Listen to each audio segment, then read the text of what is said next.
अस्सलामुअलैकुम। कैसे हैं आप लोग? सब खैरियत से हैं? उम्मीद करता हूँ आप लोग सब खैरियत से होंगे और मैं भी परवरदिगार आलम की फजल व करम से, उसकी तौफीक और इनायत से बिल्कुल ठीक हूँ। फर्स्ट ईयर के हमारे एक स्टूडेंट हैं, उनका चैनल पर नाम एक आ रहा होता है, मैंने पिछले लेक्चर में भी उनका नाम दिया।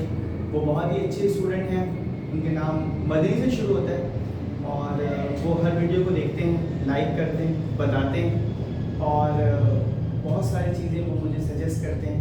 तो मैं दुआ करता हूँ उन तमाम लोगों को जो मुझे देख रहे हैं इस वक्त या वीडियो में देख रहे होंगे जब ये वीडियो अपलोड हो जाएगी, तो अल्लाह ताला आप लोगों को के इम्तहानात जो आने वाले हैं उसमें आसानियाँ अता फरमाएँ।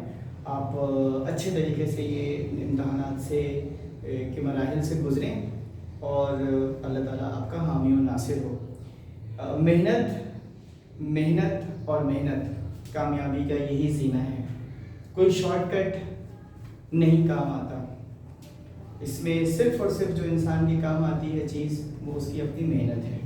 तो जैसे परवरदिगार आलम का फरमान है कि हम किसी की मेहनत ज़ाया नहीं करते, तो यकीन जानिए जो 100 किताबें लिखने का सफ़र मैंने तय किया है, ये अल्लाह ताला ने ही पूरा करवाया है, वरना मुझ नाचीज़ इंसान के बस की बात तो नहीं थी।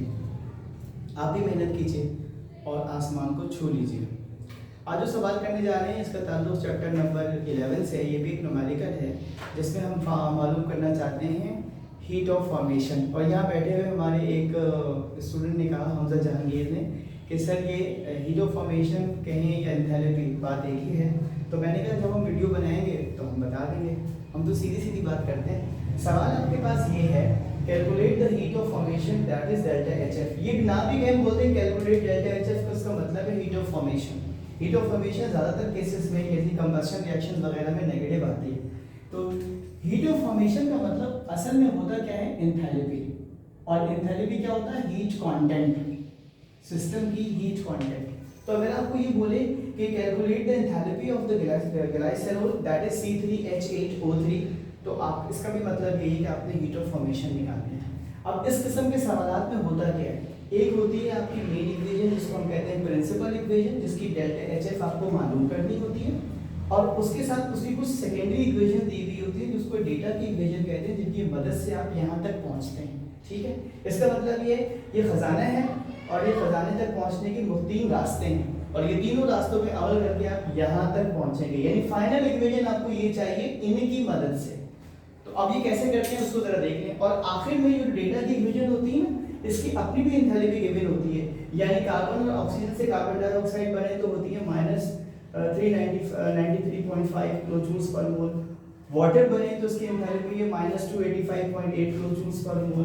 ठीक है, कार्बन डाइऑक्साइड और वाटर बन रहा हो जब ग्लाइसरॉल की ऑक्सीडेशन हो तो हीट आती है कितनी, -1654.1 किलोजूल्स पर मोल। ठीक है, अब सोल्यूशन क्या है, सोल्यूशन पे ध्यान रखिएगा।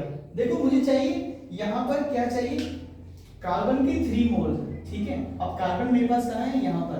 तो मैं इस पूरी इक्वेशन को यहाँ तक 3 से क्या कर दूंगा, मल्टीप्लाई। आगे चल के बताता भी हूँ। मैंने लिखा है multiply equation number 3 equation number 1 by 3। Equation number 1 को 3 से क्यों मल्टीप्लाई किया, क्योंकि मुझे कार्बन कितना चाहिए, 3। मैं ऑक्सीजन को देख ही नहीं रहा क्योंकि ऑक्सीजन मुझे दूसरी इक्वेशन में भी मिल रहा है, ठीक है, तीसरी इक्वेशन में भी मिल रहा है। तो जो चीज आपको कहीं और नहीं मिल रही, सिर्फ यहाँ पे मिल रही है, तो आप उसी को कंसीडर करेंगे। इसको इक्वेशन नंबर 3 को मल्टीप्लाई कर दिया। अब देखिए उसके बाद हमारे पास जो इक्वेशन आती है उसमें सूरत हाल ये है कि हमें मेन इक्वेशन में हाइड्रोजन चाहिए कितने, 4। ये है हाइड्रोजन, तो मैंने इस पूरी इक्वेशन को 4 से मल्टीप्लाई कर दिया। आप यहाँ लिख दें या आप वहाँ लिख दें, बात एक ही है। आपने पूरी इक्वेशन नंबर 2 को 4 से मल्टीप्लाई कर दिया। मैंने लिख दिया इक्वेशन नंबर 2 को मैंने 4 से मल्टीप्लाई कर दिया। इक्वेशन नंबर 3 पे जो मेरा प्रोडक्ट है, रिएक्टेंट है, असल में वो मेरा प्रोडक्ट है, ये मेरा प्रोडक्ट है और यहाँ ये दिया हुआ रिएक्टेंट। तो इसको किबला दुरुस्त कर दिया। किबला दुरुस्त करने का मतलब क्या होता है, इक्वेशन को रिवर्स कर दिया। जैसे ही मैं इस इक्वेशन को रिवर्स करूंगा, रिएक्टेंट प्रोडक्ट बन जाएगा, प्रोडक्ट रिएक्टेंट बन जाएगा। नेगेटिव हो वैल्यू तो पॉजिटिव हो जाएगी, पॉजिटिव हो तो नेगेटिव हो जाएगी। ठीक है, तो इक्वेशन नंबर 1 को 3 से मल्टीप्लाई कर दिया। ये वैल्यू यानी -393.5 भी 3 से मल्टीप्लाई होकर आ गई। इसको मल्टीप्लाई बाय 4 कर दिया, -285.8 भी मल्टीप्लाई हो गया 4 से और वैल्यू आ गई इसी इक्वेशन को हमने रिवर्स कर दिया तो ये आ गया। अब देखिए खेल देखिएगा, तमाशा क्या होता है, क्या है, कार्बन डाइऑक्साइड से कैंसिल हो जाएगी, ठीक है ना।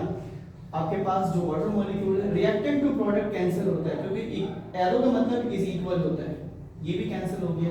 3 + 2 5 ऑक्सीजन है और ये 7/2 इसका मतलब है 3.5 ऑक्सीजन है।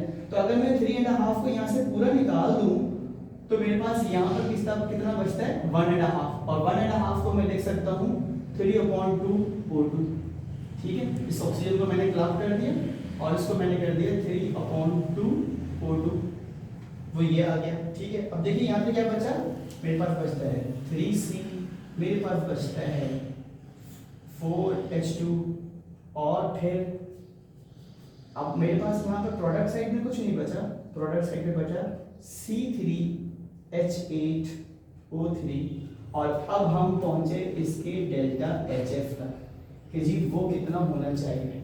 तो जब आप इसको कैलकुलेट करेंगे तो आपके पास आंसर आएगा 669.6 positive, negative it's should be negative, 11 minus 669.6 kilo joules per mole, और यू आपका एंथैल्पी आ गई। ओके जी, उम्मीद करता हूँ आपको समझ में आया होगा। अपना बहुत ख्याल रखिएगा, वीडियो पसंद आई हो तो अपने दोस्तों के साथ ज़रूर शेयर कीजिएगा। अल्लाह हाफिज़।